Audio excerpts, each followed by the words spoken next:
कंधमाल जिला टिकाबाली हाईस्कूल खेल पड़िया दुई क्रीड़ा प्रतियोगिता अनुष्ठित होइथिबा देखिବାକୁ मिली।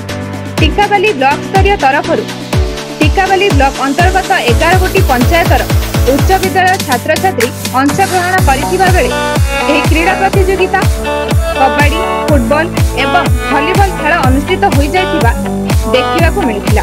एथिरे 11 गोटी उच्च विद्यालय रेफर माने निज निज स्कूल छात्र छात्री मानक धरी खेल प्रदर्शन करथिबा देखिବାକୁ मिलिथिला। टिकाबाली हाईस्कूल रेफर सुधांशु बेहरा सर एवं प्रधान शिक्षक कामराजु कहर और बीयू सर विनोद बिहारी दिगाल एबीयू प्रदीप्त नायक एवं ब्लॉक अध्यक्ष दिलीप कहर 11 गोटी पंचायत को नहीं 4 जून उच्च विद्यालय छात्र छात्री द्वारा ब्लॉक स्तरीय क्रीड़ा प्रतियोगितार होइथिबा देखिବାକୁ मिलिथिला। प्रिय खेलकूदरे 233 जन भाग नहीं ऑफिशियल 28 जन 130 जन जिला मनोनीत होइथिले। टिकाबाली ब्लॉक सभापति साईराम बेहरा सतन उन्नयन राम डीसी दिगाल ए बीडीओ सुनील कुमार मल्लिक और गोष्ठी उन्नयन अधिकारी श्रीजुक्त विष्णु गोविंद द्वारा उद्यापित होइथिला।